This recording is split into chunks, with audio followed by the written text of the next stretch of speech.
Hey, how are you, Commissioner Smith? All right. Good morning, everybody. Welcome to the first meeting of 2024. 8 years ago, we got together to start this thing. Wow, I was so young back then. I was in first grade. Thank you, Commissioner Smith. I need to bring you around more often.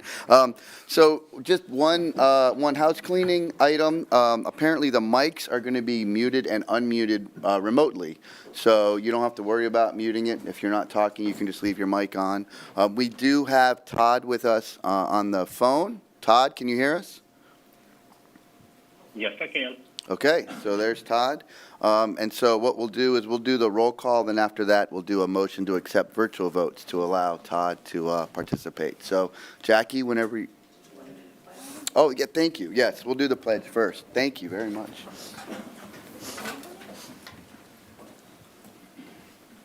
I pledge allegiance to the flag of the United States of America and to the republic for which it stands, one nation, under God, indivisible, with liberty and justice for all.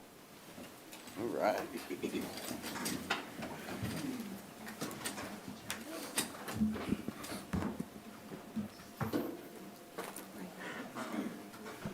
All right, good morning. Good morning. Lorraine Koss? Here. Charles Venuto? Here. Vinnie Toronto? Here. Don Dice? Here. John Windsor? Here. Terry Casto? Here. Bobby Putnam? Here. Laura Lee Thompson? Here. Stephanie Ely is not here. Kimberly Newton will be late. Todd Swingle? Not there, but here. Kurt Smith? Here. Barbara Wall-Scanlon? Here. Eric Manis? Here. We have a quorum. All right, thank you. Okay, the first item, again, we'll go ahead and I'll look for a motion to accept virtual votes. So moved. Okay, is there a second? Second. Okay, any discussion? Public comment? All right, we'll go ahead and vote. All those in favor of virtual votes, say aye. Aye. Opposed? All right, it passes unanimously. Todd, you're in. All right, so we'll go ahead and do the approval of the agenda. Is there a motion? So moved. Okay, Second. all right, any discussion? Public comment? All right, we'll go ahead and vote on that. All those in favor of the agenda, say aye. Aye. Opposed? All right, it passes unanimously. And one more, approval of the minutes. So moved. Okay? We have a second? Second. All right, thank you, Barbara.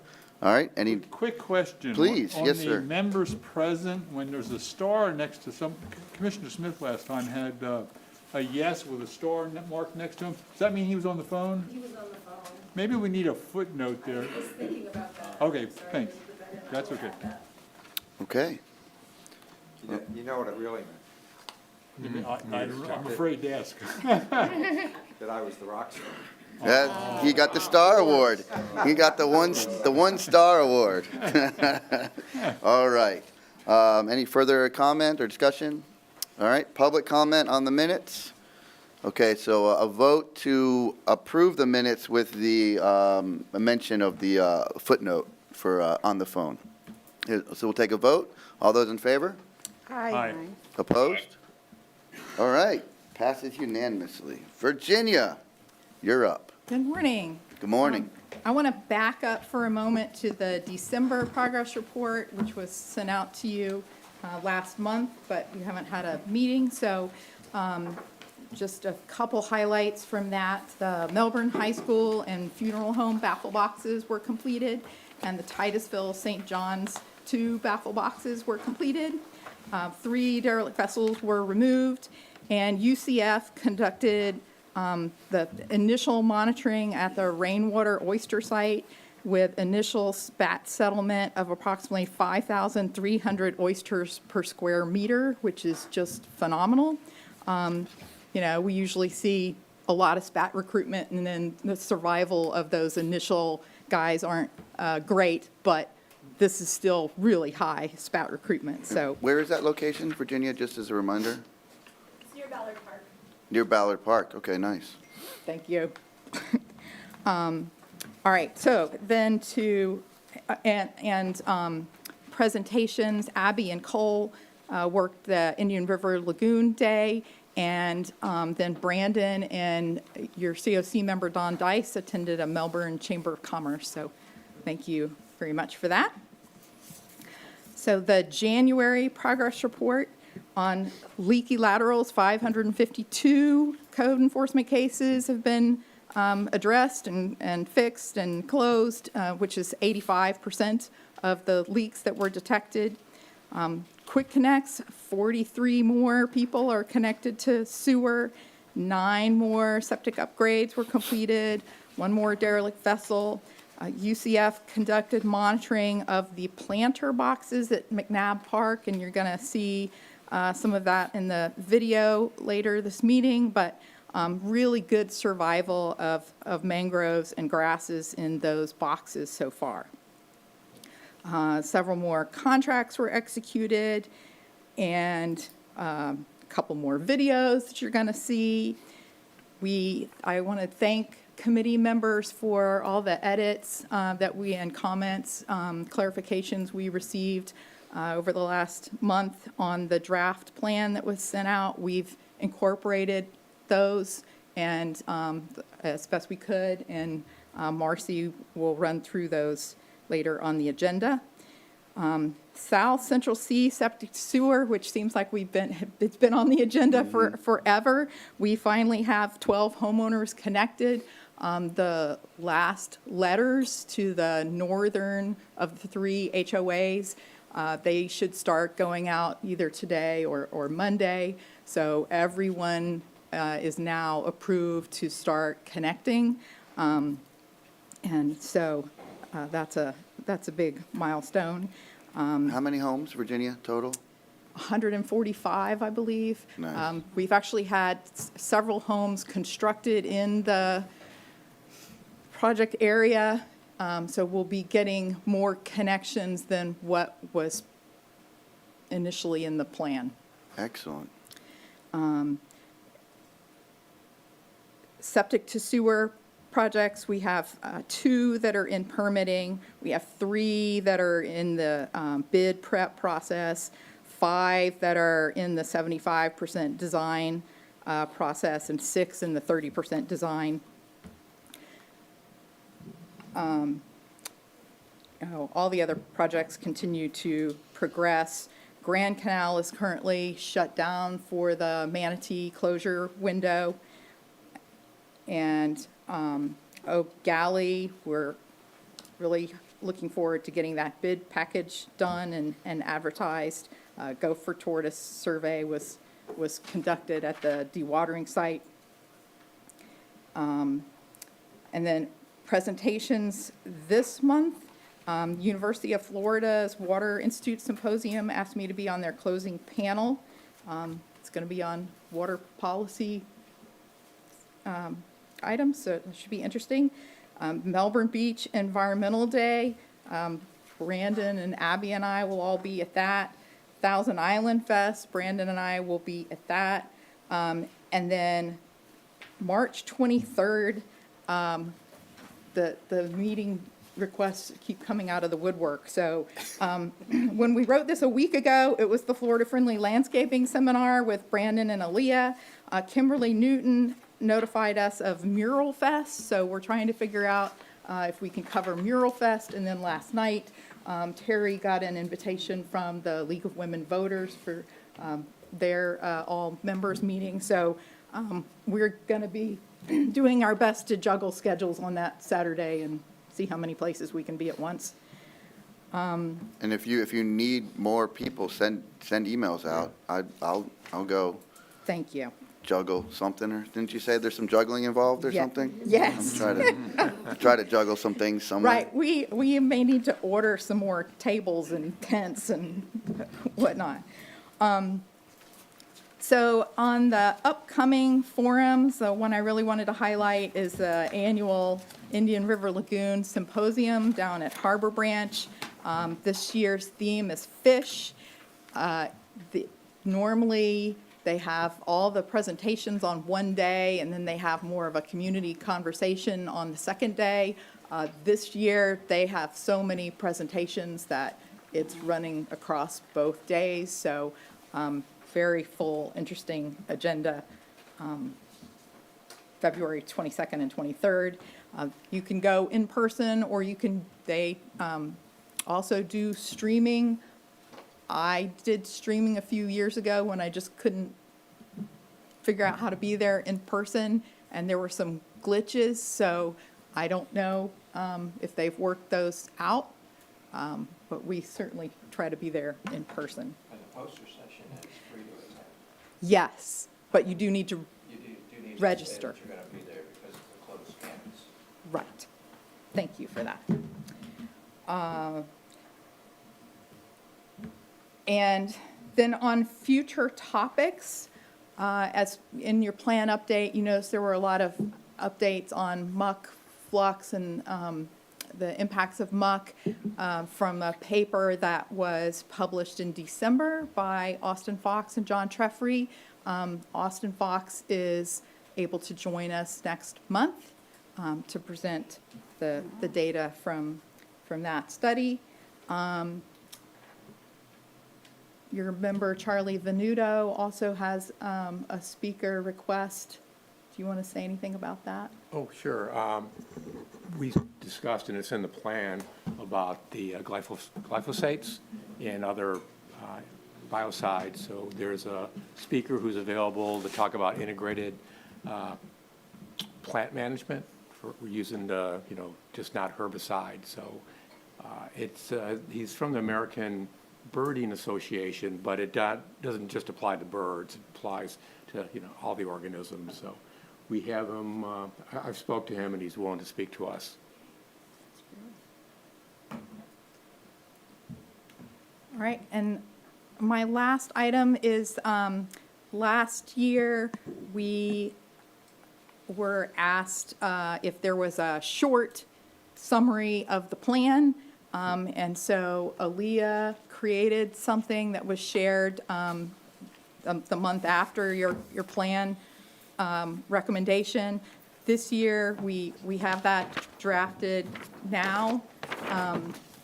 So it will obviously need to be updated if you make any adjustments.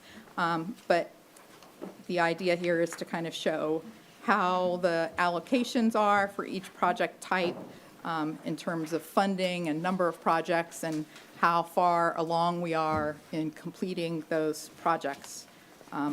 So Who gets the credit for this? Aaliyah Adaman, Nice job. yeah. Really nice job. I think, Laura Lee, you have a question? Yeah, this is fantastic, really, really brilliant. Are you going to print some so that we can use them when we're at festivals? And I'd love to put them out on at my restaurant, because I know people would appreciate it and take them. But I think this is worthy of being printed so that we can distribute it. Well, so Virginia, are you looking for feedback now, and then when we can print them out? Is that what you'd like? That would be great.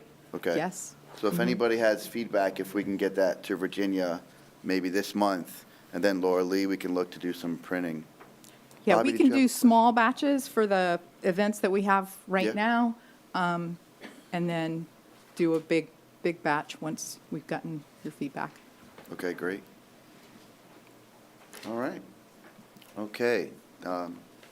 Any other questions for Virginia on the events or presentations?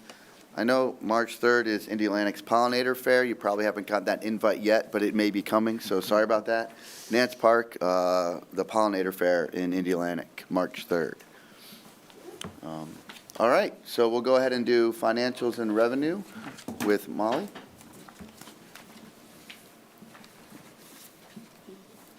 I really like this, to go with the zoo board.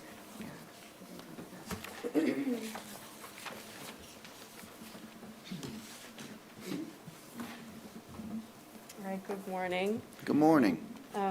So we received 4.1 million for October revenues, and so we're at 361 million overall for the program.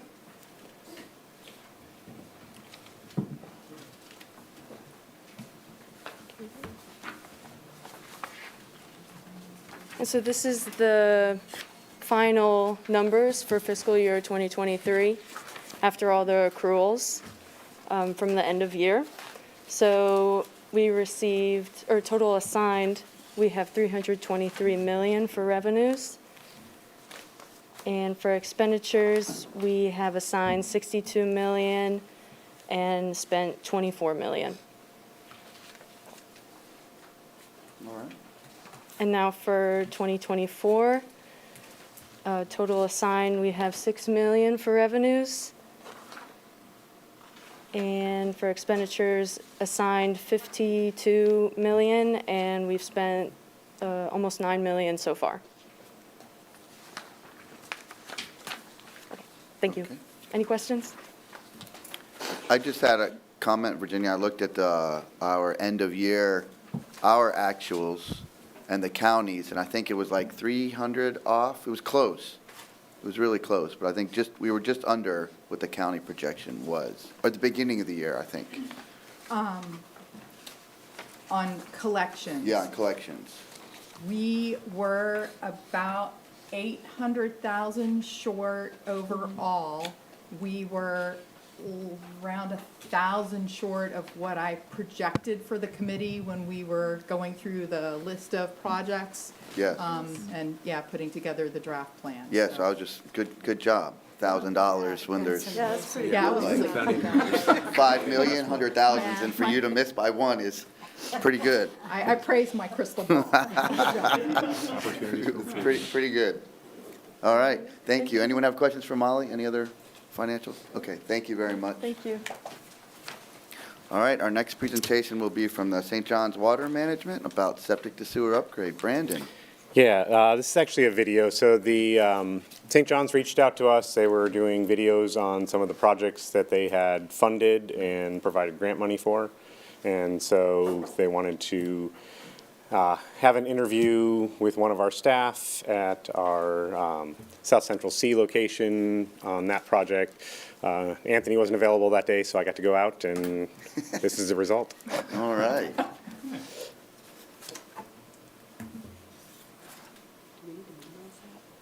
We're here at the South Central C Septic to Sewer project in the Indian River Isles area.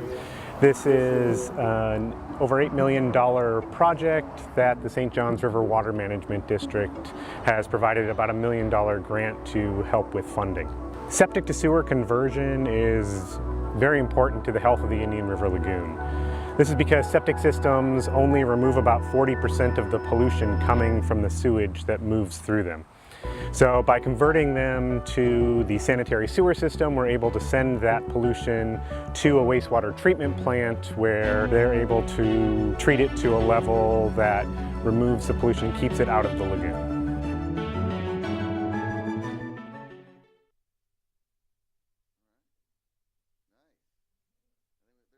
Movie star back there too, in the back of the room. He's sitting there all quiet. I'll remain quiet. Thank you for that video. Yep. And then we have two of the videos that we filmed for, one for a project and one of our My Lagoon Story. So we'll start with the Cocoa Beach McNabb planter boxes and low impact development. So sort of telling the story of how the stormwater treatment starts in Cocoa Beach and moves its way down to our other projects like McNabb Park. Great.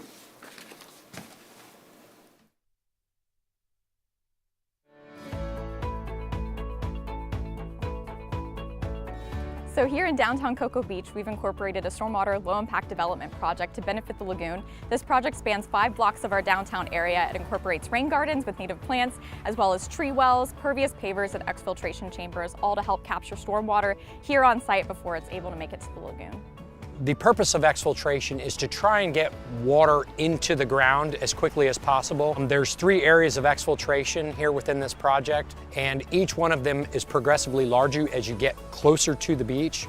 They have more capacity and they can treat more stormwater volume. And it has reduced loads, nitrogen loads by about 150 pounds per year and 20 pounds a year for phosphorus loads. So the rain gardens here in downtown Cocoa Beach capture stormwater from the adjacent downtown streets. The water flows off the street and into the garden, where the native plants in the garden will help slow down that stormwater to help it settle into the ground, all while removing nutrients such as nitrogen and phosphorus from the water as well. So my company was contracted to design, source, and install the native and Florida-friendly plant material here in the rain gardens of Cocoa Beach. These are very harsh conditions out here. We have the salt air constantly. We have a lot of foot traffic, so native plant material is best suited for these situations. This plant material helps filter the runoff throughout the rain gardens before it enters the lagoon. So at McNabb Park on our living shoreline, we've incorporated these mangrove planter boxes. They're kind of a Cocoa Beach original. We built them here in-house. And what they are is it is a planter box that we've installed in the water. It has some sediment for the mangroves to grow a little bit higher up in the water column since the water is deeper. We're hoping that these boxes will help these plants establish in the deeper water and help the lagoon in that way. So the swales at McNabb Park and Convera Cove, they are similar to rain gardens, but they're just a little bit bigger. So swales also incorporate native plants. It's an area for water to collect that's run off the roadway before it gets to the lagoon. So it's important for the city of Cocoa Beach and everybody in Brevard County to participate in projects like this because upland plantings as well as plantings along our shoreline and projects that help capture stormwater and really treat it on site help the lagoon by reducing the amount of nitrogen and phosphorus that's able to make it to the lagoon. The concepts used in large, low-impact development projects like this can also be incorporated into your home. So residents can put things like rain gardens or rain barrels to capture and slow down rainwater. There's also programs like the Brevard County Extension Office's Soil Guardians program that people can use to enrich their soils to help capture that rainwater, keep it in there longer, and allow the plants to remove more nutrients before it gets down into the groundwater. You can go to lagoonloyal.com to learn additional tips and tricks that you can do around your home to help reduce your own personal pollution and help the Indian River Lagoon.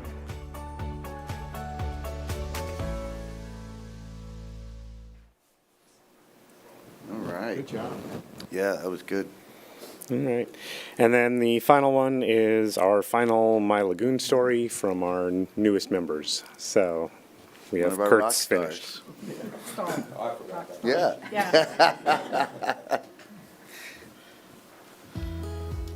Yeah, having lived here, I have 35 years of memories. It ranges from catching shrimp and traps on the dock and pulling up the trap, having things like little seahorses inside the trap and squid, which people don't believe me, but it used to happen. I saw a baby dolphin born once. You know, it's just lots and lots of things like that. I wanted to serve on the Citizens Oversight Committee because I really care about this lagoon. And that's the same reason I ran for County Commission way back in 2014. And after serving 2 terms on that, traveling to Washington, D.C. on behalf of the Indian River Lagoon, I thought, well, I'm done as a commissioner, but I still want to have some influence. So I wanted to be on the Citizens Oversight Committee. I think the biggest challenge the lagoon has is population growth, and we're not going to stop that. So as long as we have science on our side, and as long as we can keep that lagoon tax funding the science, I think we have a real shot at turning the Indian River Lagoon around. The actions I'm taking in my own life to protect the lagoon, well, serving on committees, commissions, and getting involved. In my own personal life here, I've landscaped the yard here so that we're not polluting, we don't use fertilizer, we don't use weed killer. Whatever I can do, I try and get it done. I think it's important to protect the lagoon because it's a natural resource, and if we lose it, it's never coming back. It's one of the most important estuaries in the entire country. It's that special.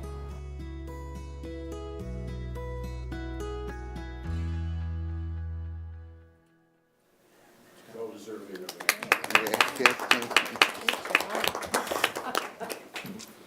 Earned your asterisk. And that's our videos this month, unless you guys have any questions. Laura Lee, yes. I want to mention, I was freezing that day. You couldn't tell? Man, I was shivering. It looked like a nice sunny day. You gotta love video editing. Yeah, Good. they did a good job. They did a great job. The magic of TV. Laura Lee, did you have? So the oysters that were in the bottom of the boxes at McNabb Park, is there a hope that oyster spat will grow on those, or is it that the oyster shells just being used as a good filler? We'll hear from Jenny. There are oysters at that site as well that were deployed. SPAT was deployed and some older oysters as well to see how a reef might do in that area.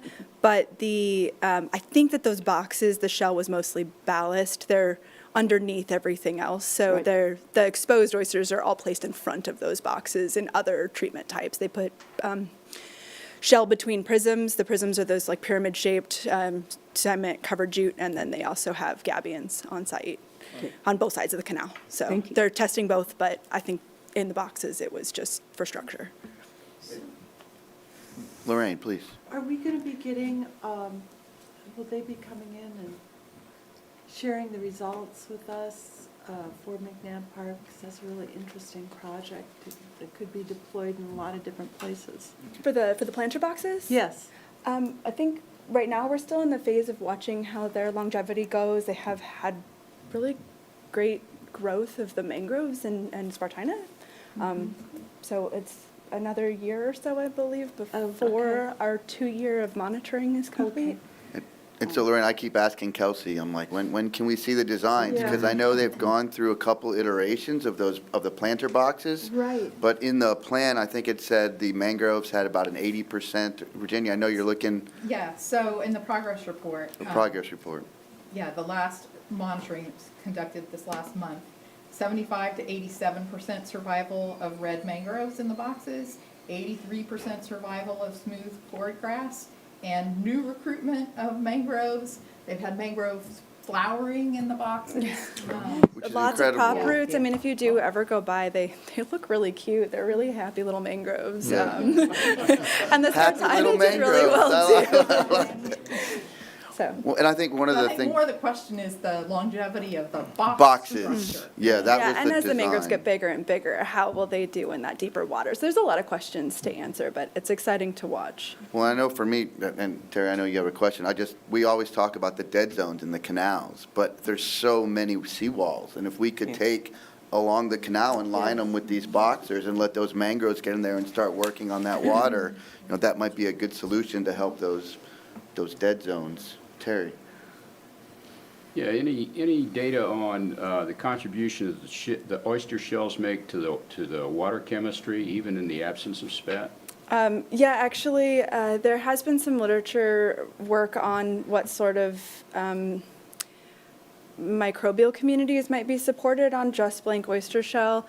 I just read one the other day. It was fairly, I want to say one portion was fairly similar to live oyster and one was not. I can't remember which was which now, if it was nitrification, denitrification. I think the interstitial space can benefit water chemistry for promoting nitrification potentially, but the oysters themselves help promote denitrification additionally. I'll have to go back and look and see if I can find that more clearly. And yes, and it is calcium carbonate as well, so there's sequestration and potential buffering.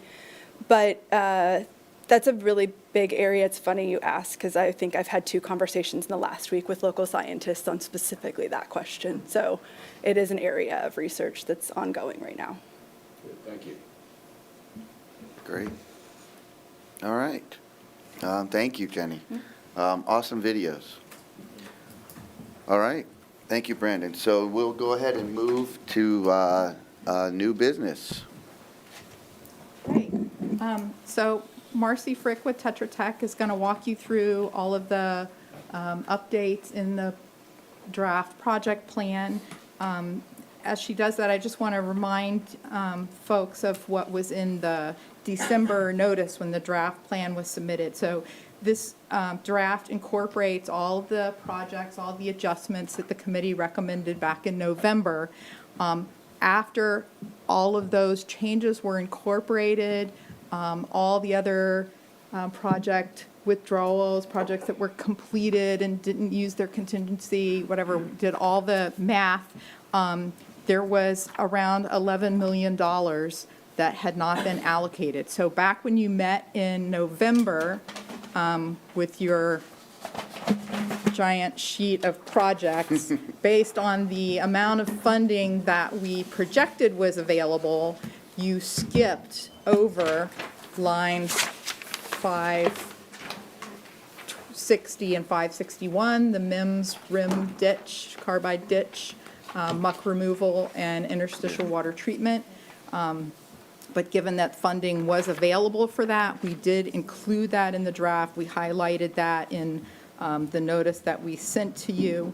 And that still left $411,000 to go into the central quick connects. You said whatever the balance was to put that in central quick connects.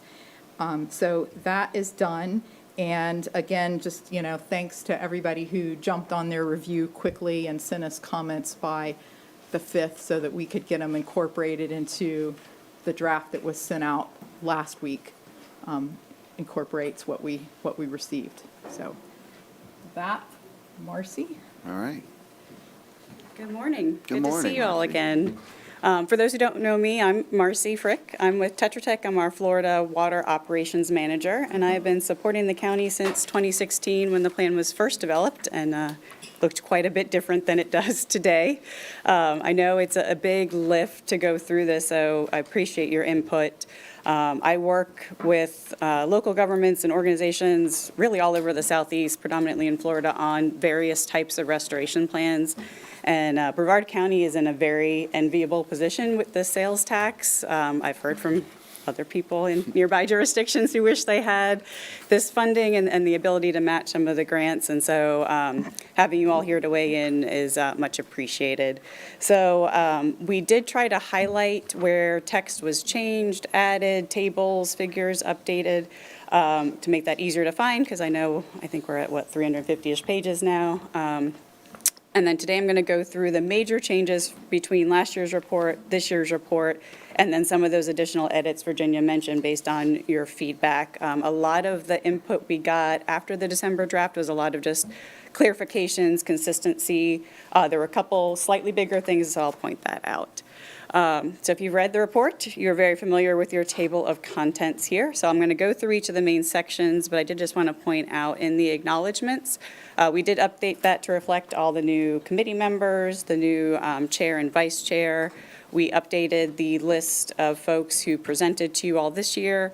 And then Virginia pointed out we had a huge oversight. While we thanked everyone who's contributed to the report over the years, we left out all of the fantastic staff who spend every single day doing this. So as you can see, we added that section. It's a very lengthy list, and we appreciate everyone's input to the plan over the years. In the executive summary, it was just the normal minor updates to note this is, as Vinny pointed out, the 8th year of making updates, and reflect the summary of the plan. We also continued to make edits for ADA compliance, and I did just want to take a moment. Don was very thorough in his comments, and he pointed out something that I wanted to let you all know about. So we have to do certain formatting to make sure that when this gets posted to the county's website, that if someone is using a document reader, it actually can follow through the document and pick up all the pieces. So there's certain formatting we have to do. A lot of that's behind the scenes. You can't see that. It's just, how we're setting up the document, tagging the tables and figures with alt text. But there's certain things, and one of the ones that Don had a question about is, if you notice, we don't use acronyms for the most part.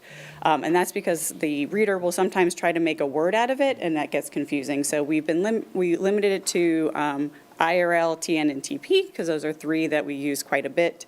You'll also notice that we do have to redefine that each time in each section. So if you were kind of wondering why we defined IRL 50 times, but some things like Florida Department of Environmental Protection that are usually an acronym aren't, this is why we're doing that, just to make sure it can be read well. Can I just add that I know some of you had issues trying to download the plan from the website, thinking it wasn't working. It takes forever because of all of those links back and forth between the tables and the explanations and the appendices and, There's back a lot up of front to the tags table of contents. So all of that's behind the scenes really slows, chews up the memory and slows down the download. And you should see us trying to PDF it. So I'm going to go through section by section. Just a quick question.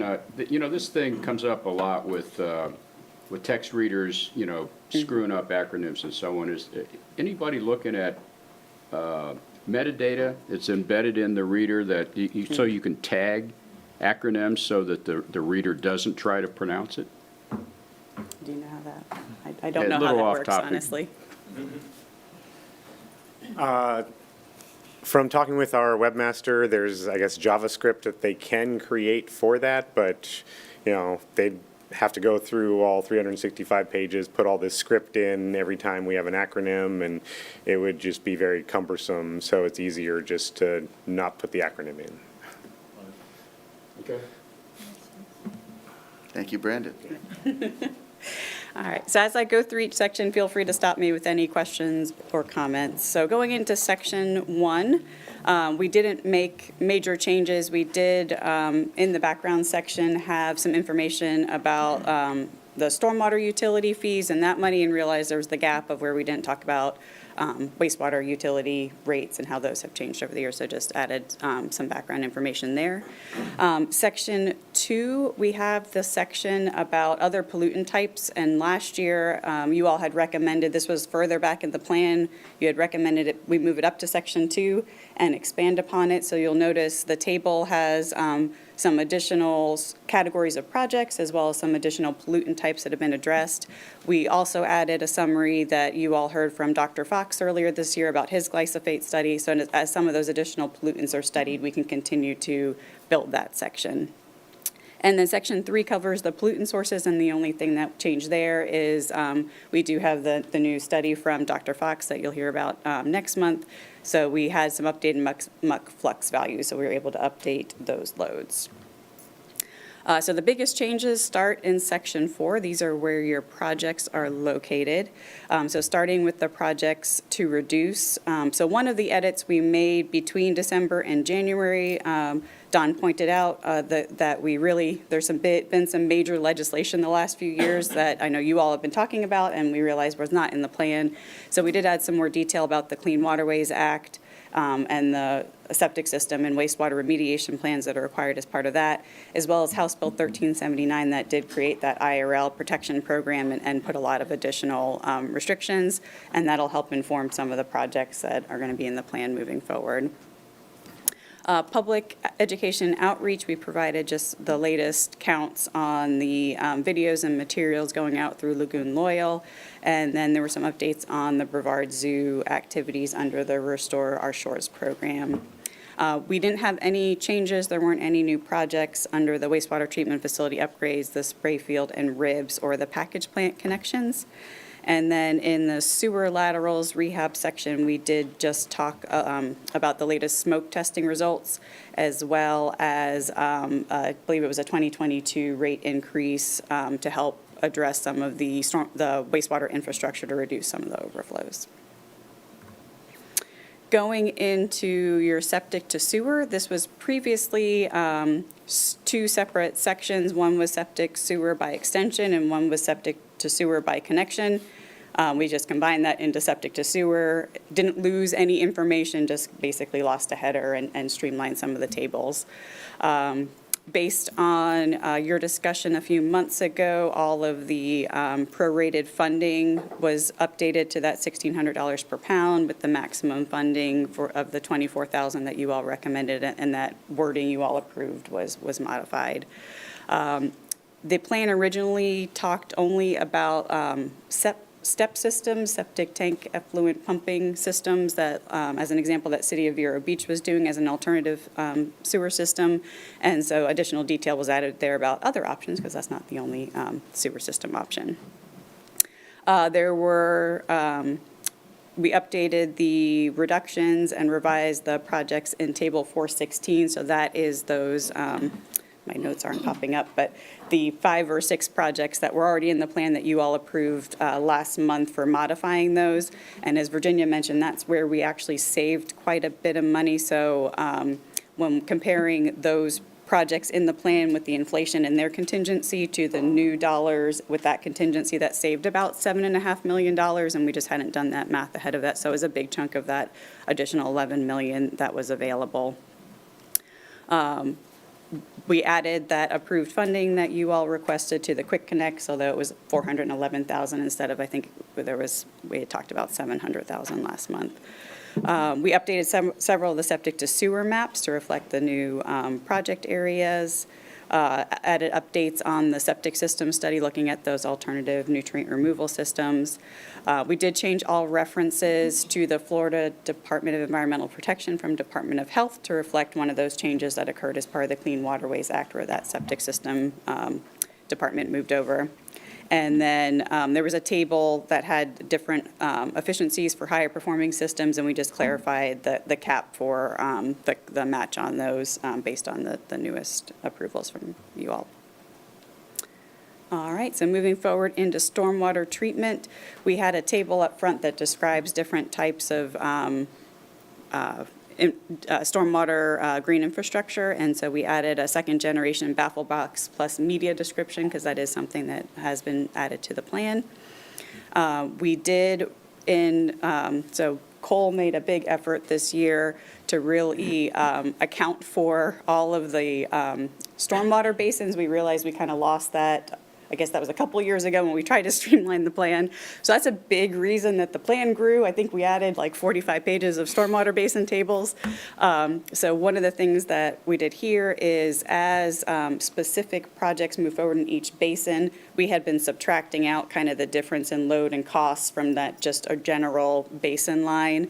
And so Cole went through and cleaned up where we could actually still do things in those basins and where we couldn't. And if there was really nothing else left there, we removed those from the list. We did add the 6 new stormwater projects that you all recommended last month and remove the 5 least cost-effective basins to counteract some of those costs, and we moved that to the unfunded stormwater table. And then we updated the maps that go with those stormwater projects. And then there were no changes to the vegetation harvesting this year. Going into muck removal, we did update all of the text and the tables in this area to reflect the latest flux data that you'll hear more about next time.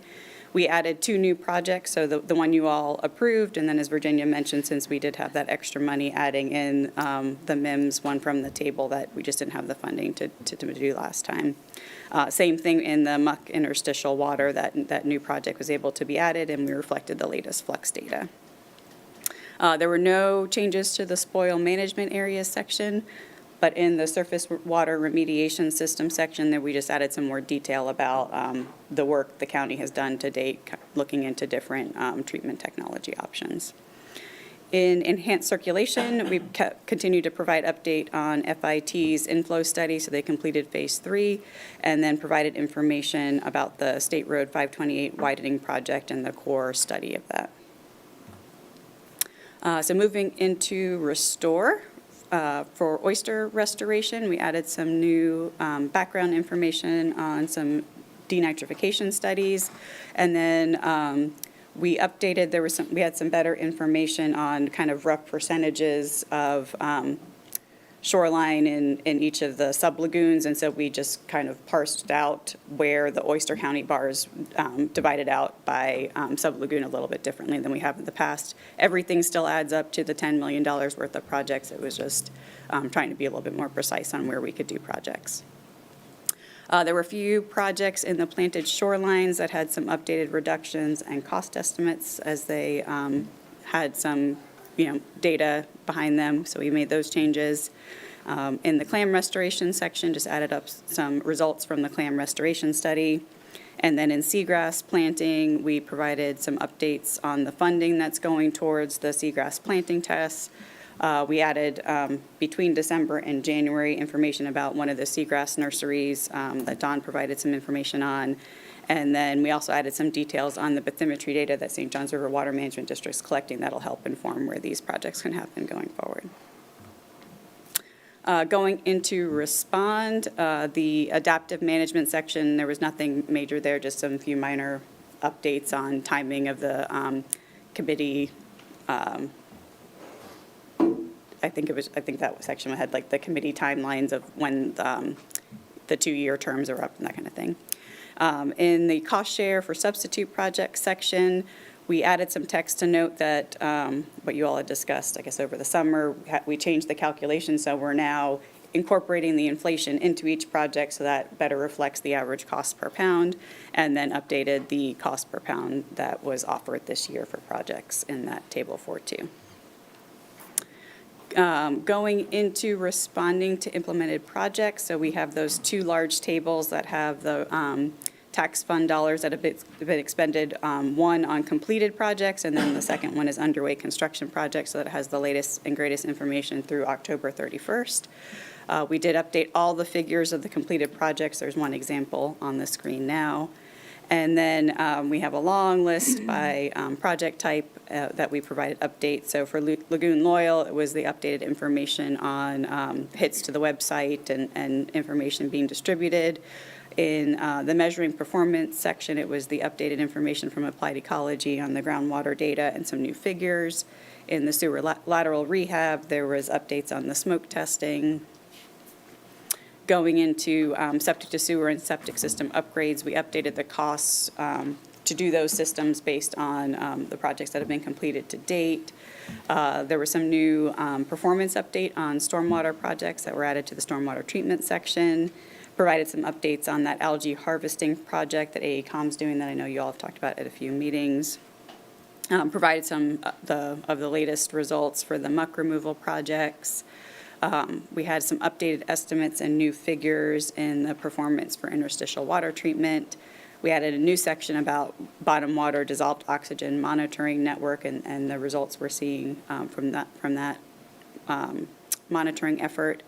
And then added some new study findings and figures in the oyster restoration and planted shoreline section. And then finally updated the study findings in the remote sensing for the harmful algal blooms. In the research needs section, we didn't make any updates. These are research needs identified in other plans, and those have not changed. So another big change from December to now is the section 4.5 doesn't exist anymore. We've actually moved it to an appendix. This is all the unfunded projects. As I mentioned, Cole did a really good job of gathering up and making sure we had a complete list of all the stormwater projects. And John did point out that the 40 pages of unfunded stormwater basins was kind of a big stop in the plan. And so we decided just to move all the unfunded projects to an appendix to make that a little bit cleaner. So you'll see that now in, I believe it's Appendix D.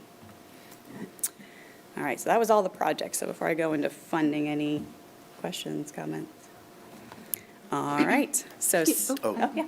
Did I understand you to say you updated the monetary amount for the total nitrogen in 4.3? 4.3 or 4.4? The cost per pound, Yes. Kimberly? Yes. Is that correct? For which project type, do you remember? It was just in general, keep forward, right in there. The updated costs in septic to sewer, that one? It may have been. Everywhere we had updated. Yeah, everything got updated, yeah. Updated. Yeah. Is there a nitrogen reduction. possibility to, and I don't mean to put more work on you, but at some point, like, to be able to compare those cost increases, like in a separate table, instead of like throughout the plan independently? Not necessarily right now, or just at some point, or maybe even to incorporate that into the next revision. Yep. At some point, so it's easily comparable. So to some degree, you'll see that in Table 6.9, where we have what was the swirl funded amount versus what are the total costs.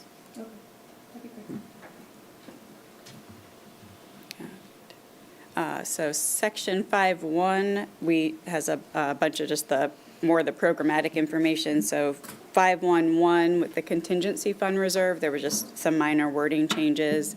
5.1.2 with the schedule acceleration, we just updated that the county manager approval is now $200,000. The section on scope reduction did not change. We added a new section called inflation.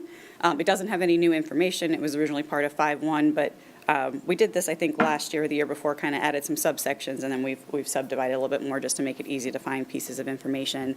And then same thing with the new 5.1.5 for contract amendments. It was previously part of 5.1.1, so that got pulled out. And then we did add some just additional text about approval of any project cost increases if it's within that inflation value allocated for the project. 5.2 is the revenue projection update, so that was updated with the current revenue projection. As Virginia mentioned, that was about $800,000 less than last year, so it was just to reflect that. And then 5.3 had the updated project funding allocation, so here's the updated table. Everything is within, tenths of a percentage of, where it was last year, so just minor shifts.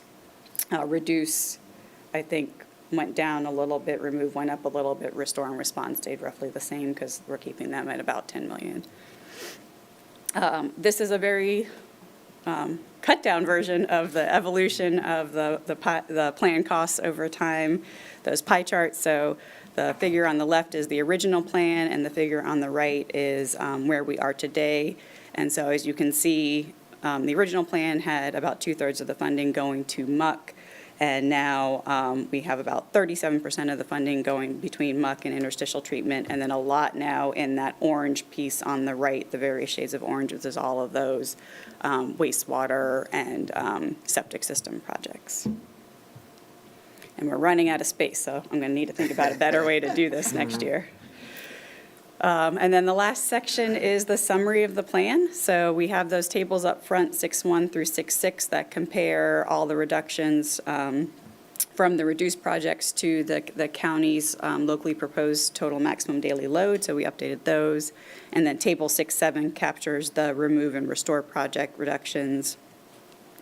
We updated table 6.8 to show all the latest projects, reductions, costs.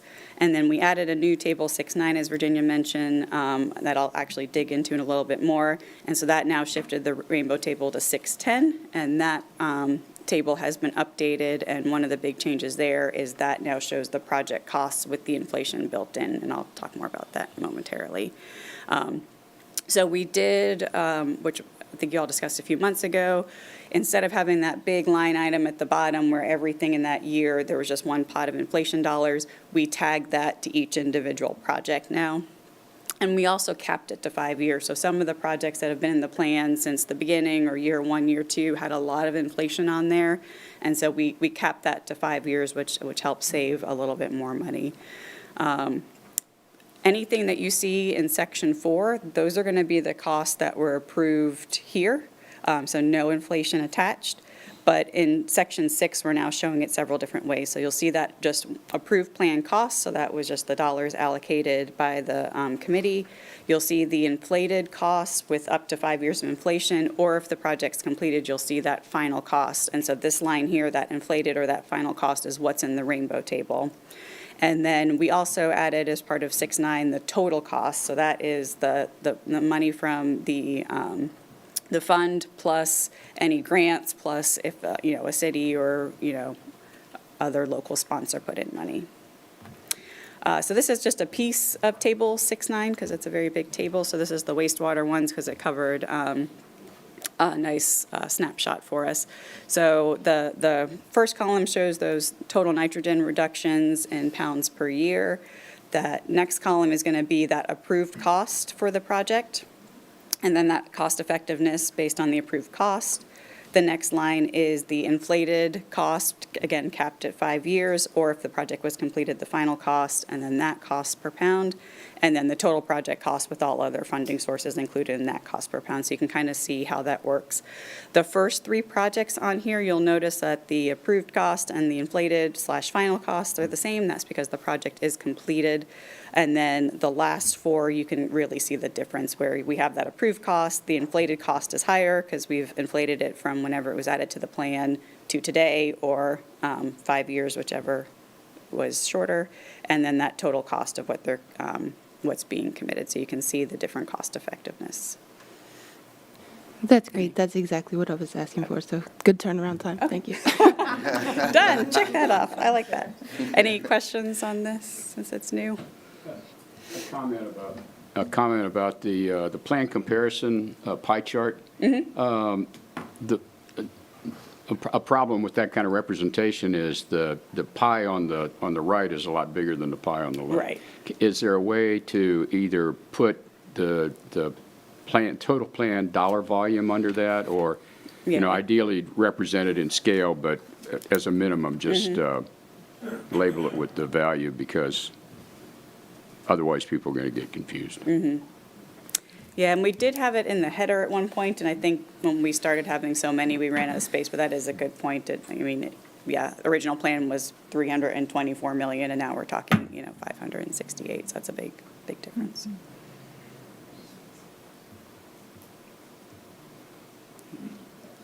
Okay. So one of the nice things about seeing this table 6.9 is you get a good idea of the return on investment. And so there was a tourism study, and this is again Virginia using her crystal ball and doing all the math for us, so thank you, that indicated about 20% of the tax collections are from tourists.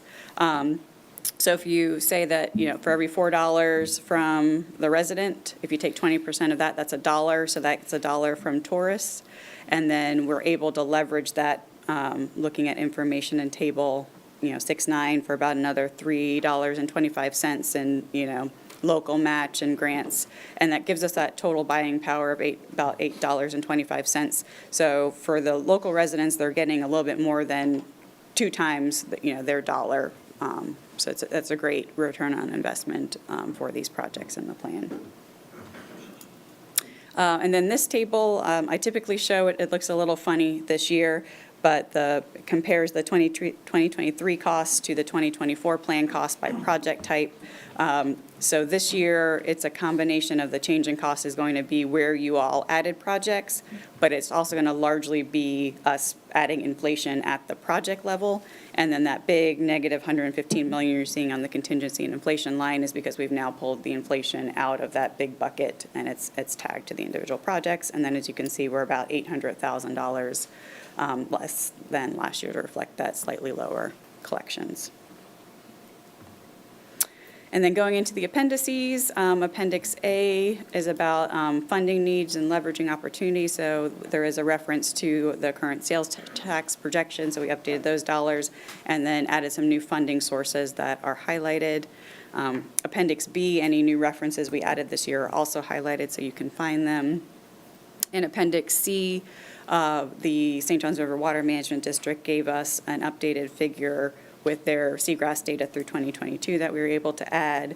Appendix D is that new appendix I mentioned. So this is where all those unfunded projects that were previously in section 4.5 were moved to. And then that shifted our withdrawn projects to Appendix E. And so any projects that were withdrawn as part of this plan are at the end of that table. We also added a new Appendix F. Again, this is trying to capture all those stormwater basins. So these are the stormwater basins that are on federal lands. These aren't necessarily withdrawn. They're just going to be difficult for the county to implement a project on, so we wanted to kind of keep them in a separate list. And then that pushed the long descriptions of figures now to Appendix G, and this is part of that ADA compliance. So if you have a map or a detailed graph, this provides that additional background information, and so any new descriptions were highlighted here as well. And with that, that is your 2024 plan. All right. Nice job. Marcy, thank you so much. Thank you. Yes, Kimberly. I love that, excuse me, I love that sorry, not turnaround, it was still on that, the breakdown of revenue with the tax dollars versus local residents. I think that should be highlighted and really pushed out so that people can see where the revenue is being generated and that it's not just on us as a community, but we're actually gaining a lot from tourism. Thank you. I want to pass the thank you on to Eric Mance because it was really his idea to do that calculation. So, Can it be included in this? Yeah. That would be good. No good deed goes unpunished. Just gonna say it, happens all the time.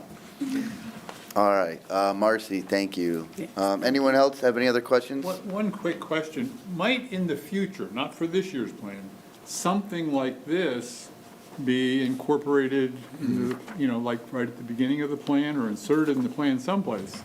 I think the ADA side of that. Is that a problem with the ADA thing, or? Just because the image, well, every image will have to have a description of it. We could do it, there'll just be more pages. but we can, like, where we post the plan on the website, right? We can post this right next to it, right above or below it. Text boxes are the big issue. Yeah. So anytime you have text boxes, you know, ADA requires that we have inline text and things like that. We should be able to convert it to a PDF and get it ADA compliant that way. It just takes a little bit more work.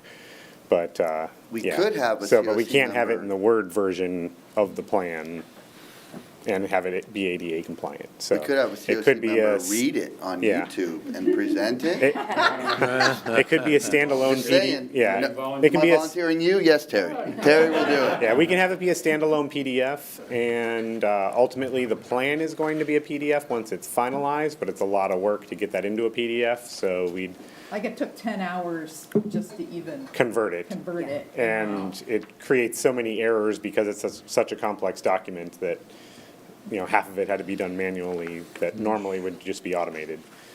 So, yeah, so. Why don't you table that idea for Yeah. right now? Yeah. John wants to withdraw his. I want to So withdraw it my could question. be inserted in the final version once we convert it over to a PDF, but for the draft, I wouldn't recommend putting it in there. I do want to say, I know we're being lighthearted, but on behalf of the community that does need the ADA style document, I work in the accessibility community. I know that we're not discrediting their validity and being involved in this process, or obviously their right to do that. I also, working in that community, know it is a very difficult technological transition, something that I do not work with in tech, so thank you for your efforts in that. But I do want to acknowledge that a huge part of our community, whether it's seniors or different ability people, do have that right, and just as much as the rest of us would have accessibility with this plan. So. Well, And I know we're not discrediting that in any way. I just want to clarify that for anyone that may misconstrue our lightheartedness over the effort and work that goes into the establishment Yeah, no, of this. thank you for that. And I was being serious about a member if they want to read it on a YouTube. I'll do it. Because then you've got, you've got the closed captioning underneath, you've got the audio track, for those that can't read it.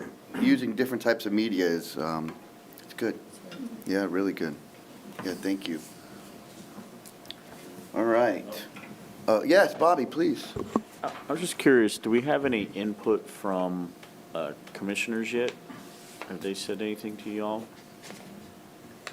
No, once this committee makes a recommendation, we have to post the committee's recommendation online for the public for a minimum of 15 days before we take it to the county commission.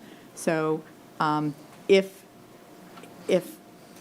nobody changed a period, I still don't think we could get the PDF done in time for the first February board meeting, so we're aiming for February 20th. And Bobby, what I've always done, and again, as members of the COC, we can do this. I've always reached out to the commissioners after this vote and said, if you have any questions, I make myself available. And in the years past, they have taken me up or just said, we're good and we've got it. But I do think it's important for us to have, communication with them. So there may be stuff in here, we spend every month doing this. So we may have some background information. Good question. All right. If there's no other questions with Marcy, is there a motion? And there may be a template motion on the last page of your agenda if somebody was so moved to make a motion.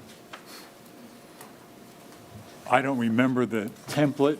I could get it out on my phone and look at it. I know it's on the but I'd move that we recommend for their consideration to the Board of County Commissioners the plan update as we've reviewed it today. Okay. There's a motion on the floor. Is there a second? Yeah, we'll do it after. Okay, is there a second? Kurt? Okay. And just to be clear, you're supposed to have a motion on the floor before you take public comment, Correct. right? Correct. Okay. Yes. Yeah. I wanted to make sure. Nope, we're good. If anyone sees me tapping my nose on the table, I get the cards from Jackie. We use technology. Takes a picture and sends it to me, so we're good. So yeah, we do have public comment. But okay, we've got a motion, we've got a second. So we'll go ahead and take public comment. I've got one card for it. Sandra Sullivan? Good morning, Sandra Sullivan. As you may recall, I was here back in 2018 and 2019 objecting to the plan's muck tax and recommending changes. In consequence of that, the commissioners, Kurt Smith was on the commission then, that was pulled back to no more than 30% for muck dredging. We're up to 37% when you combine with interstitial. I want to talk today, I believe the muck tax, I think, is a fraud. It defrauded the public.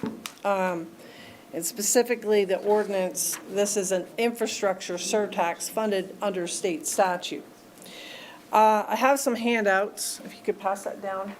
There's not enough for everyone, but you can get copies. So there was a legal opinion done by the Attorney General.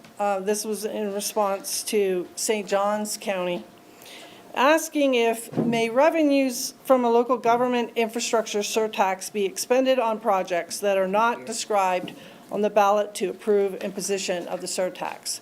The second question is, may a county with voter approval at the same time or at different elections levy two separate 0.5% sales surtaxes? The answer to the first one is no. So one of the things we were promised, this is on the commission, this is in documents, we were promised AWT plant upgrades. You are legally responsible to provide what you promised with the tax. The second one is, may you have two separate half-cent sales taxes, which exist in the county. We have a half-cent sales tax for the school board, and we have a half-cent sales tax for the lagoon. You cannot have two separate ones. They have to both go through the county. So you'll see that legal opinion. The second thing I wanted to talk about is about intentionality. And this is where I allege that this is a tax fraud. So that the other one is an article from December of 2015 proposing a muck tax. And for the second year in a row, this is documented in black and white, for the second year in a row, the state reps, Mayfield and Thad Altman, trying to change the infrastructure surtax so that it could be used for maintenance dredging. Well, guess what? It failed in appropriations. It failed for the second year. So I've read the state statutes, not changed since, okay?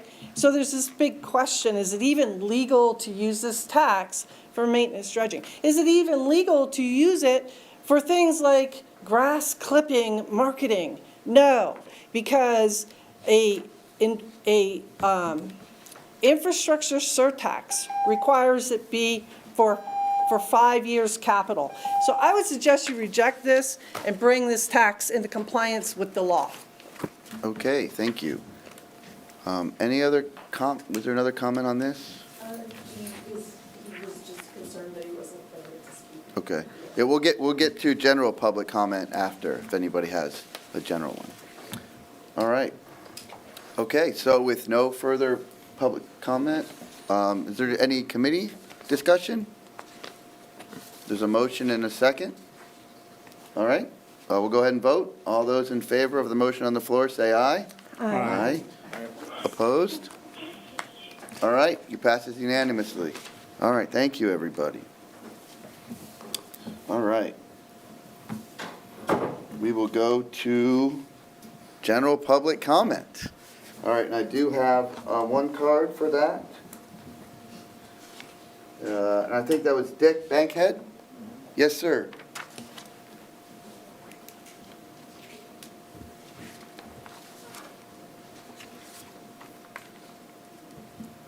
Good morning. Good morning. A little taken back. I kid her. I think it's got 2 Duke graduates and they beat Clemson this year, so things are bad. I'm a long residence, 58, and fish too much. And I just wanted to come and thank you.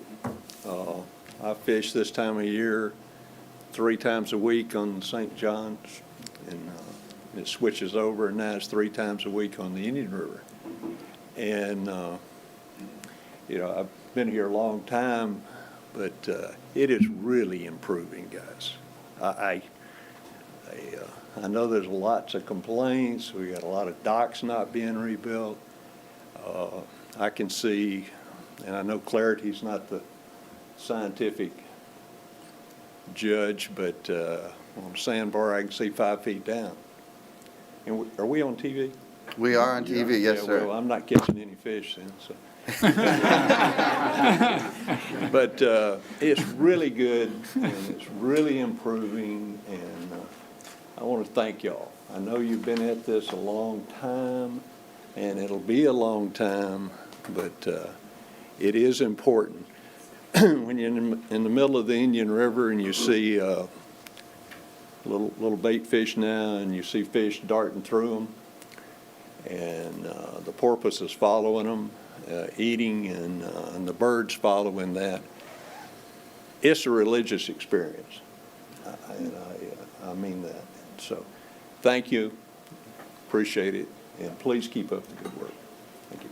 Thank you for taking the time. Thank you. Can I just want to thank you for your comments. We appreciate it, but don't tell us, tell your friends. And I think he mentioned the clarity. Turbidity is one of our measures. And if you want to talk about seagrass getting light, the water's got to be clear. And so that's a huge part of it. Bobby, yes. I would just like to ask the gentleman why he switched. Sir, why did you switch fishing from the St. John's to the Indian River? This year, a little different, we get a lot of rain. And so the St. John's up, I don't know, 14 feet. And so two things. One is out of the banks, and you know, everybody here knows, when it goes out of the banks, it goes from, 150 feet to 3 miles across. So all the fish go out there, and the gators. And then fishing up north, there's so much water running through there up north that it's hard to fly fish. So we started last year switching back over to the Indian River by this time. And it's been a good switch. So, Good. Is that? Thank you very much. All right. Vinny, I put in 2 cards. I put one in for public. Yes, Ms. Sullivan, it's coming. I was just about to look at your card. All right, the last public comment we have, Sandra Sullivan. Thank you.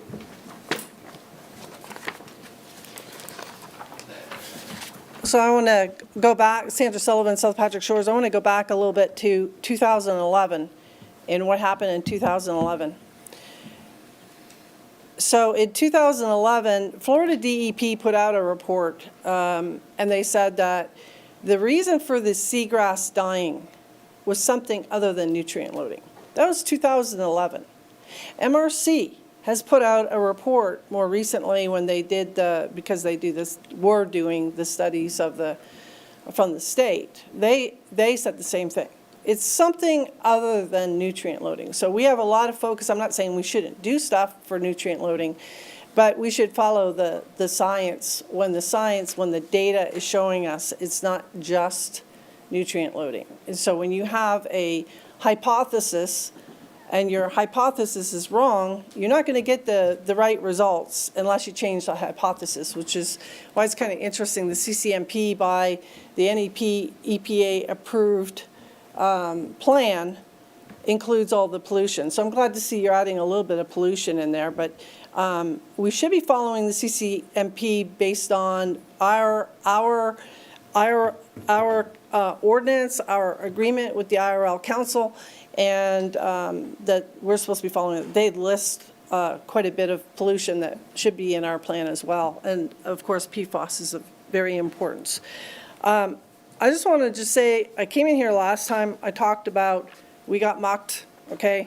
I feel very strongly about this because I care about the lagoon. I really fight hard for the environment, and I think that we've been promised to follow the science, we need to follow the science.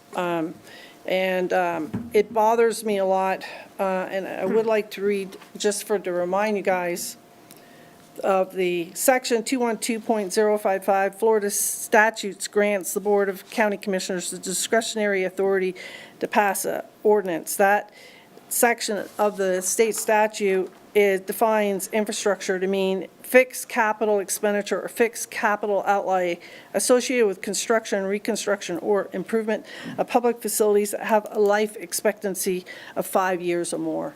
And I think it's very important that we follow the law, because if we want this tax to renew, then we have to have the support of the people. And right now, we're coming up this year to renew this tax. And right now, as this plan sits right now, I will be in strong opposition to it, because I really think that you're defrauding the public. The seagrass started declining in late 2010. In 2011, of course, we had a crisis. And you look at that, the muck didn't change. The septic systems didn't change then. Sewage systems didn't change then. You know what changed? The state started broadcast spraying of herbicides. Okay, thank you very much for your comments. I'm sorry, could I ask a question, please? You referenced an MRC report supporting your claim. What report is that on seagrass? You guys had luncheons, and I have it on my Waves Action Facebook group. Could you just give it to me later then, if you don't have it now? I can give you, there were luncheons with presenting the data, and I have the slides. I'll send you the slides. Terry, I'll send that to you. Okay. The slides that were done saying that the nutrient, even in areas of the lagoon where the nutrient loading was good, the seagrass was still dying, suggesting some other reason. So in the slides, it listed a couple other things that it could be. Thank you. Thank you. Thank you. All right. Speaking of following the science, and I know in the plan, we're going to hear from Austin next month. And there were tables in there, I think, that showed the muck flux. And I think it was the Banana River where, like, the bar was, like, off the chart. Right. Yeah, and I know we started this this trip that we're on with Dr. Treffry, bringing in some muck. So I think it'll be interesting. 8 years later, they've done some deeper science and to see, you know, exactly that flux and how bad it's affecting the lagoon. So I'll be excited to see that next month. Jenny, did you have something? I just, you know, for the public, the board action that enabled this program included approval of the plan that was drafted before the ballot vote.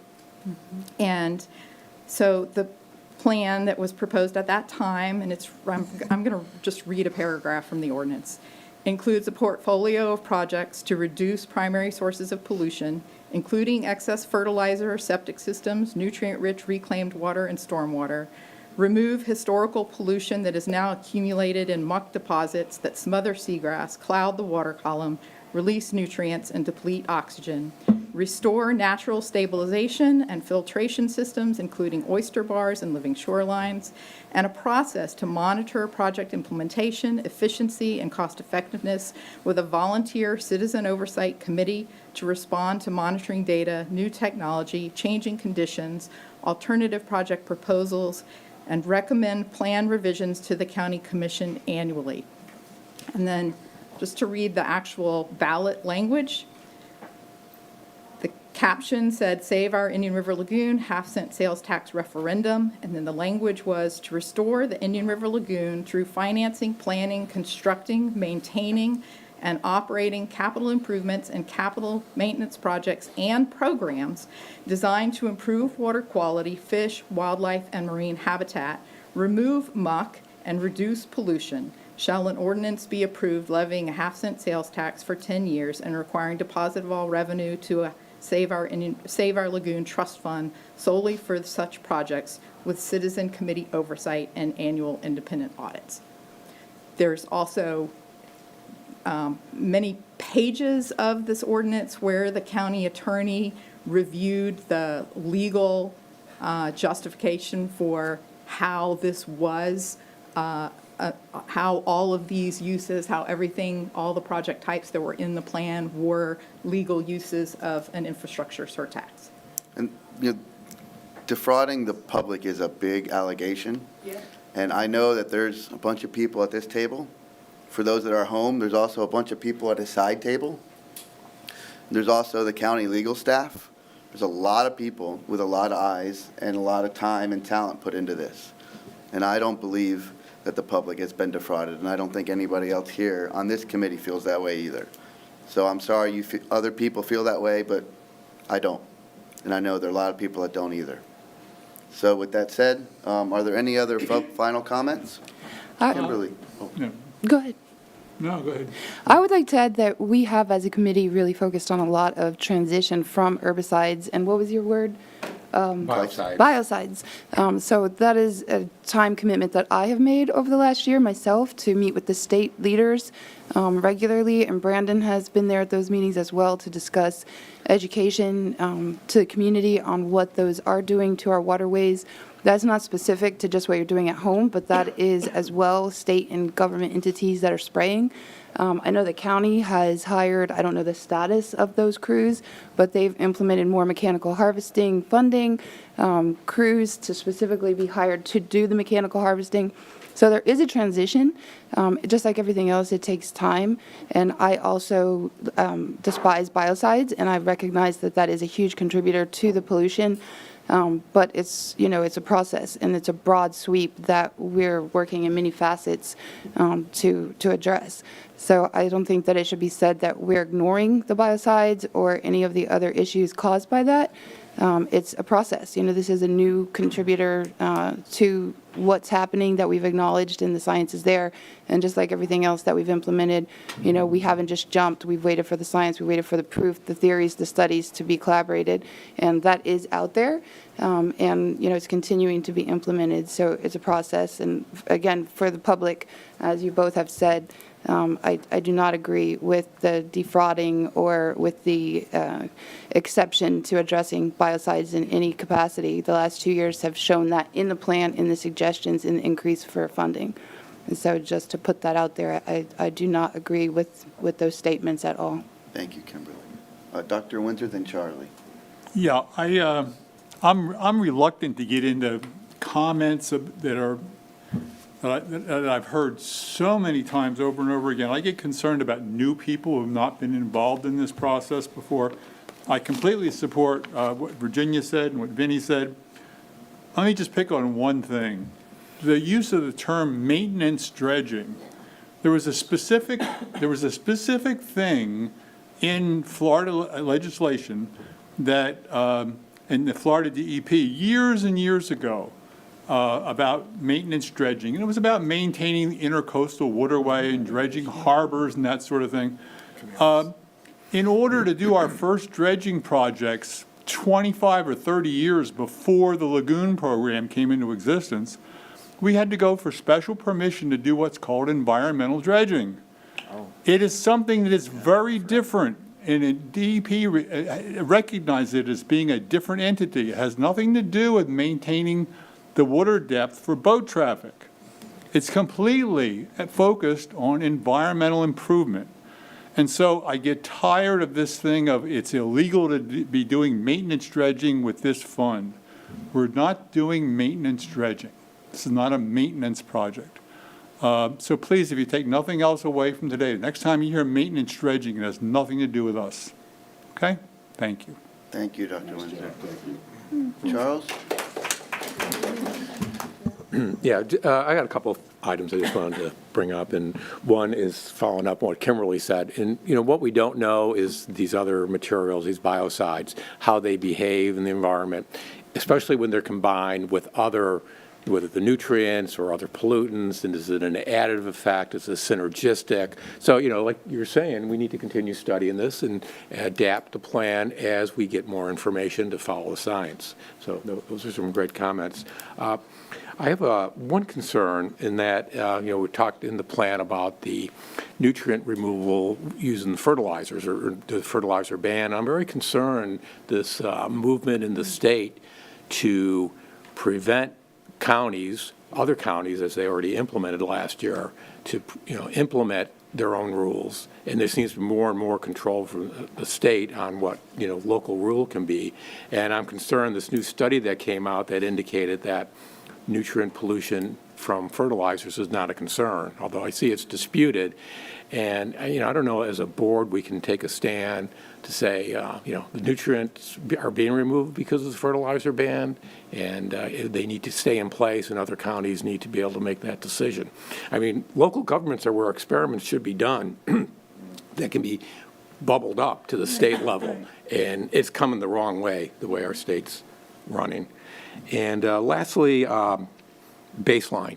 People move in here and their baseline in the lagoon is what they see today, and not what we saw in the 80s or the 70s or those of you maybe in the 60s. And it's a completely different look. It's, a lagoon, I think most people think about it as a nice clear lake or clear water, blue lagoon, and we're far from that. So I think, people coming in, they need to have some information, and our educational budget is very small.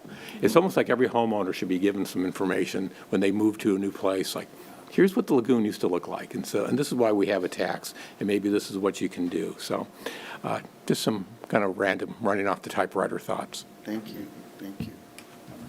Yes, Commissioner Smith. Following up on what Terry said, I think perspective is important. When I moved to my street back in 1988, there were a whole bunch of old people that lived there, and I don't know how many people know about shrimp traps because it's something we don't do anymore. But back then, as I mentioned in my little, whatever they called that, my little snippet at the beginning, we used to put shrimp traps down and catch shrimp.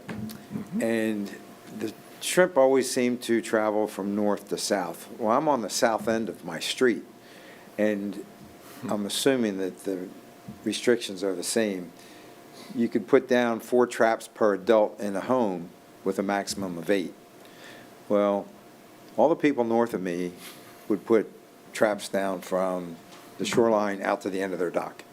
So they'd have 10, 20, 30 traps. And they'd collect hundreds, maybe even thousands of shrimp a night.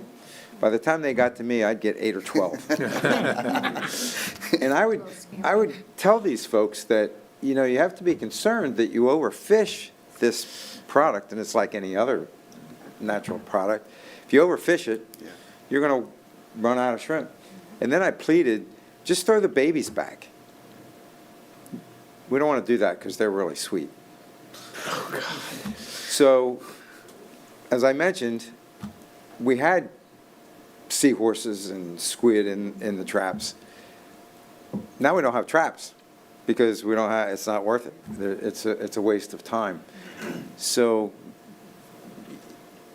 I tell people on my street that now because all those old people are gone and we have a lot of new people on the street now, and they just look at me like, really? We had that much shrimp out there? Yeah, we did. So we have to, that has to be our goal. We have to get back to where we were.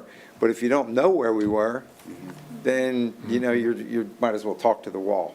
So I think historical perspective is important too, and I don't know how we would do that, but it's just something that people have to understand that we have a long way to go, but it's not impossible, and we've been there before, so that's got to be the goal. We got to get, excuse me, we have to get back to where we were and maybe even better than where we were. Yeah. Thank you, Commissioner Smith. Terry. Yeah, I got a whole list of things, but to your comments. So I came here in 1969.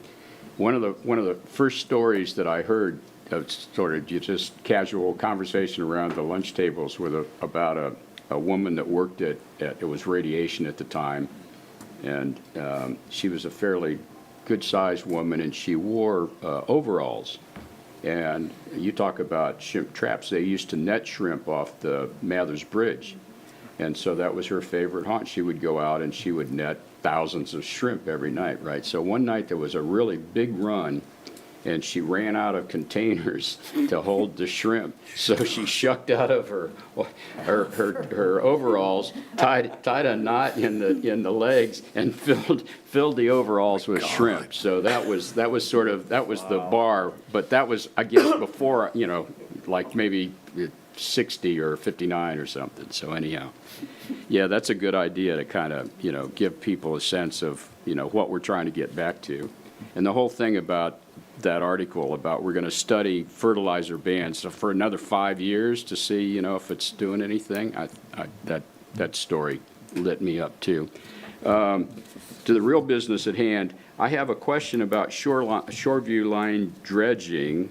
That's a neighbor of mine that I'm his go-to now for this. So I know he's going to ask me questions. Do we have any idea of the schedule for that, when that might get done, or who has to take the initiative? No, well, the plan has to be approved first. Yeah, and then we can go into contract with them, but I haven't spoken to them recently about their timeline, so I don't know. I don't know that they have one, right? I think this was, well, we'll see. And also, what about muck remediation for that removal? Do we know what we would do with it? That would be part of the permitting process, I believe. Well, so. They're the responsible. Yeah, they're the responsible party for it. So we provide a funding contract to the community. They are responsible for. Well, my only point is there's no permitting interstitial line item for that, for 262. And so, does that mean there won't be any, or it'll just get worked out as we move along? The smaller community projects tend to not do the interstitial because it is a lot more Yeah, of a okay, well, project.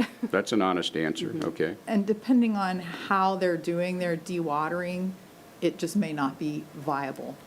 So, you know, if they're doing an environmental bucket dredge into a barge right there, or into a dump truck right there, there's not an opportunity. Okay, that's good. That helps me. The last thing. I'm so sorry to interrupt you, but can I ask a question Sure, on that? sure. Are there requirements to test those removal pieces? I mean, do they have to give us a scientific components of what's in that PFAS? They would have to glyphosates? meet all the same testing requirements that we do under our state and federal permits. So they would have, you know, similar permit conditions. And I apologize if we've already covered this, but is there a list somewhere that shows what those exact testing requirements are for any muck removed? Like what contaminants are mandated to test for before it can be distributed? I know to certain sites will and won't take disposal. Is there a list of this glyphosate, PFAS specifically, or anything else that has to be tested that are in those removed sediments? I don't know of any place like posted on the agency's websites where they say this is what they tend to do their site-specific permits, but we can provide you a copy of our permit conditions. That's what we were required to do, and I would assume that the agencies are consistent in what they're requiring. Is that state though? It is both. It is both. So we have our own specific rules and regulations, and then there's a state umbrella for that? Or is it the other way around? There are state and federal review of dredging projects. So one last note. So on 4.4 in the plan, the research area, this is not necessarily, certainly not for this plan, but going forward, Martin County just reported on a seagrass study that they're doing, and one of the interesting aspects of it is they're looking at the influence of leucinid clams and soil toxicity. And my question would be, I'm sure you guys are on. If you're not on it, this is my tip to you to let's just see. They're basing it on research for the last couple of years, UF, and I think one other university that's trying to understand what's going on with this. But it seems that these little critters have a really beneficial effect on the soil, which helps the seagrass get established and stay established. So, we find leucinid clams near inlets. They really don't penetrate far into the water body, kind of like they wouldn't be up in the lagoon itself. Yeah, well. More than likely. So they're near, and that's where their study is, near St. Lucie Inlet. Huh. Yeah. Well, that's a big area. Terry, you good? Okay. Laura Lee? I can't let this opportunity passed by to talk about what the lagoon was like back in the 1950s and 1960s, because that's when I grew up on it. That's prehistoric. Oh, please. But my grandfather ran the fishing pier in Titusville, and the fishing pier was probably close to a half a mile long, and it went from the shoreline all the way out almost to the channel. And on nights when the shrimp would run, the pier would be covered with people, and they didn't bring 5-gallon buckets to put their shrimp in. They brought garbage cans, and everybody caught shrimp. And you know, and it was because the seagrass. And on the loosened clams, they used to be all the way up and down the river. I mean, all you got to do is look at the dredge fill on the causeways. It's full of loosened clams. So it's alarming that they're only being found by the inlets now, but it probably has to do with water quality. We have to get the seagrass back, but we have a lot of challenges, and in my opinion, one of the huge challenges is the hardening of the shorelines. We don't have sloping sandy beaches anymore, and so that's going to present a major challenge. But I wanted to throw in my garbage can comment so I could top you. But it does, it puts things in perspective. And your hardening seawall, Laura Lee, I've been trying to talk to Kelsey about trying to find ways to do embankments with those mangrove boxes in between them. So that way, even in the canals where the bottom is dead zone, maybe we can find some sloping ways to help add some of that, even with the hardened. But I think that's important too. I really do. Eric. You're saying the loosened clams are in the area of the inlets. Is that possible that it's more of a salinity kind of issue, that they're not more widespread? Water quality in general. Just water quality in general. Okay. So it's that much better around the inlets, it's not just the salinity? Better as far as, clearer. Yeah. Yeah, but if you're looking up in, Mosquito Lagoon and stuff, better is not necessarily Bahama-like. Right. Yes, Barbara. I just wanted to say, as being a newer member to this committee, that I'm just in awe over all the projects and the change in the lagoon. When I look out my window, and I'm near Mathers Bridge, and I see hundreds of birds fishing, and the fish jumping and the dolphins going. And I think it's a great time to approve this project because you're doing a tremendous job, everyone.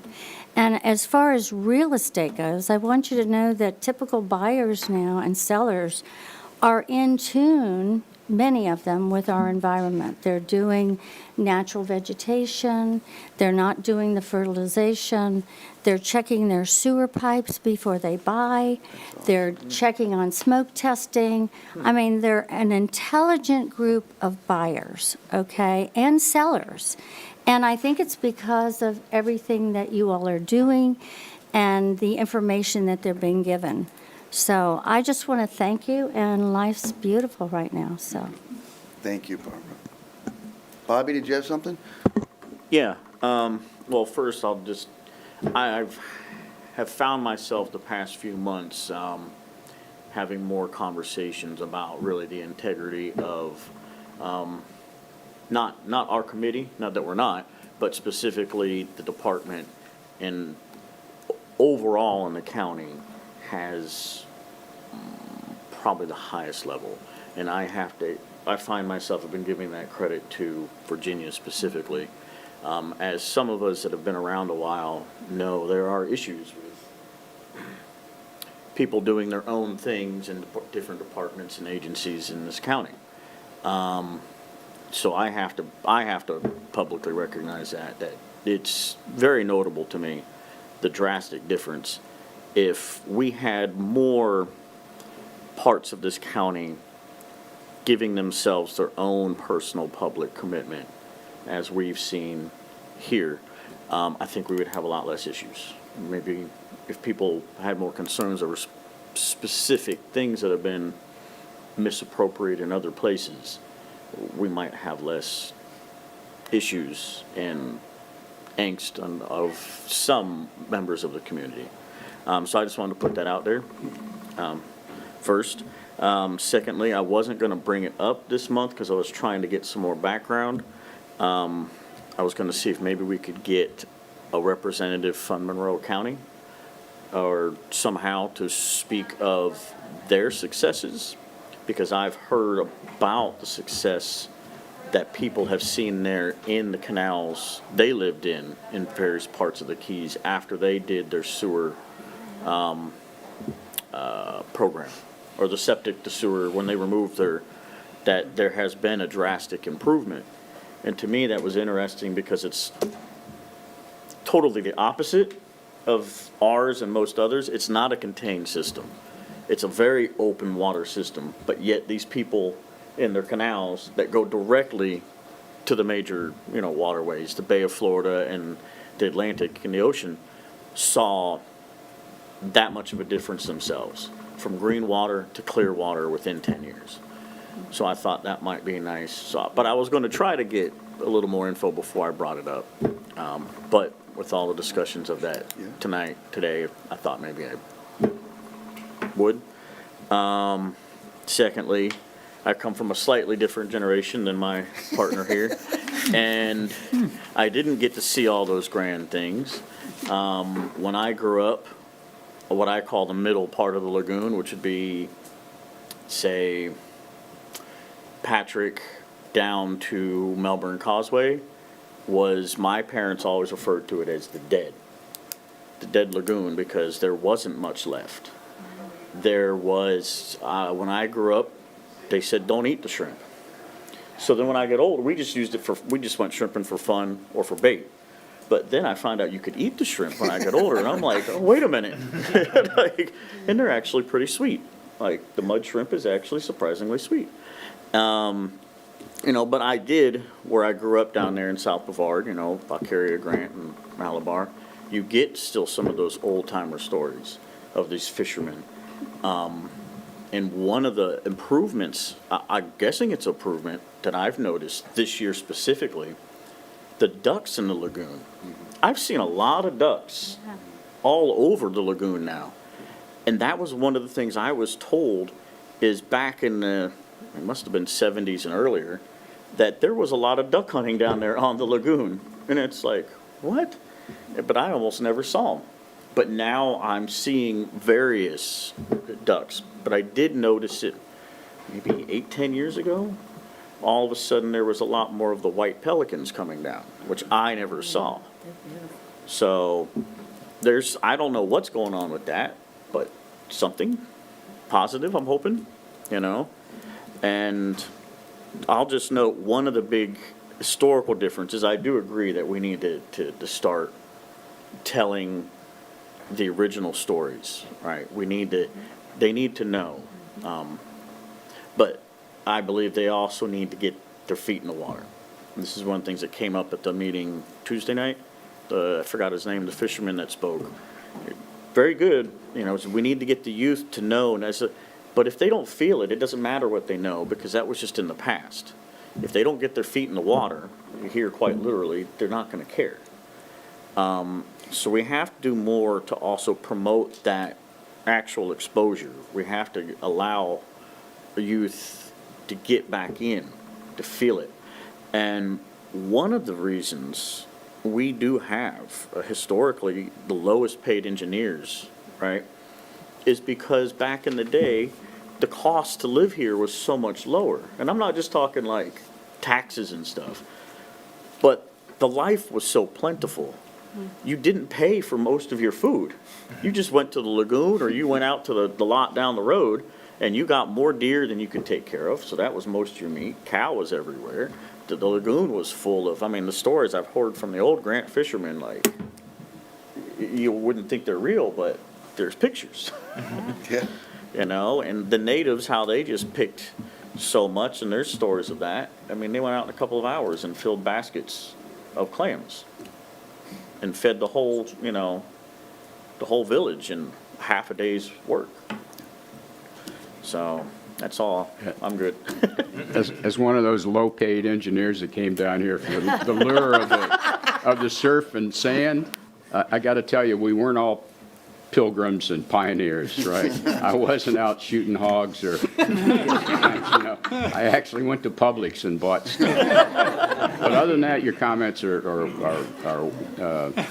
correct. It was different. And we talk about the environment. I mean, when I was in the business of hiring engineers, it was like, hey, you come here and, it is cheaper to live and it is a paradise. But I also told them you have to make your own entertainment because it was a pretty slow town back before '85. Laura Lee, did you have a comment? And then Lorraine. Yeah, I did, on the ducks, and you're right, Bobby. And gulls and terns and pelicans and everything, they're not going to hang out where they can't get something to eat. And so we've got bait fish, large pods of bait fish coming back now, and big fish cutting through them, and I haven't seen that kind of bait activity on the lagoon in many years, and it is coming back, and it makes me do a happy dance every time I drive over the Titusville Causeway and I see the scaup out there and the bait pods and the gulls the birds diving into it. It's definitely, it is improving. There is some improvement. It is happening. And you can tell by the wildlife and the reaction of the wildlife. Yeah, I was gonna say, we need a video of, we need a video, my Lagoon Story of Laura Lee's Happy Dance. But it's the secondary and tertiary effects of having clean water, all the wildlife, that's where you see it. And when it disappears, you don't necessarily notice it, but when it's gone and it comes back, that's when you see it. Yeah, Lorraine? Yeah, just a quick comment and question. The story I've heard is that the water was dark, not because of the water quality, because there were so many ducks on it. It was literally covered. That's what I heard. But, and not to be a Debbie Downer, but I just wanted to ask a question about the freshwater inundation we've had in the last couple of weeks. Should we be concerned, or could that impact the lagoon? I mean, we've had an incredible amount of rain considering it's a dry season. We have had an incredible amount of rain, and of course that rain is transporting all the pollutants that it picks up in its flow path, whether that's across hardened surfaces or across fertilized yards or biocided areas. Or air dust. And, the part that soaks down into the groundwater is also creating more of a head pressure that's pushing the groundwater to the lagoon with all the nutrients picked up from septic tanks and leaky sewer pipes. So, this is the kind of weather that delivers a lot of nutrients to the lagoon. And in big open systems like Tampa Bay, at the same time that there's that greater load, there's also greater flushing because the water is moving. Mm-hmm. But here with our very enclosed system, those nutrients many of them are here to stay, which is why we also have to address the legacy loads, because they build up in the system. Unless you have the natural filter feeders and the seagrass sequestration and, all those other biological processes to absorb and deal with the nutrient load. Okay. We are currently in fertilizer ban or regulation, moratorium. Thank you, Terry. Yes, so that hopefully is a benefit on some level. All right. Anyone else have anything they'd like to add? All right, well, I would like to mirror what Bobby said. We need more Virginias in the county. So if anybody's got that clone machine, and staff, of course. Thank you, Virginia and your staff. Great job. And again, Marcy, too, thank you. That document, talk about like a 9-headed hydra. Thank you for that. It was an easy read, Yeah, right. Yeah. All right. And with that, we'll go ahead and adjourn and see everybody next month. Thank you. I think the worst thing The opinions expressed by any member of the public during any period of public comment do not necessarily reflect the views or opinions of the Board of County Commissioners of Brevard County, Florida, Space Coast Government Television, or the program sponsor, and are solely those of the presenter. The Board of County Commissioners of Brevard County, Florida, Space Coast Government Television, and the program sponsor hereby expressly disclaim any and all responsibility or liability for any defamatory or slanderous statements expressed by any member of the public during any such period.